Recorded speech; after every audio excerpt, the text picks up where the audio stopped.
In this video, we are going to talk about how to declare variables in JavaScript. We can create variables with the help of let constant and var. First, go to let. In let, let's example, let age is equal to 20 and change the value from 20 to 21 and console.log.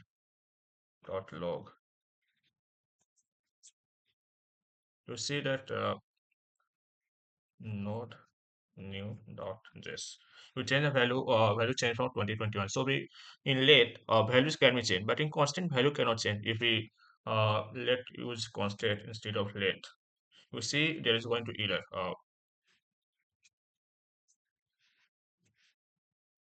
This sorry my bad. So first we have to remove this line element and then it should be run properly. So we run that in let values can change, but in constant values cannot be changed. So there's a bit vast difference between constant and let.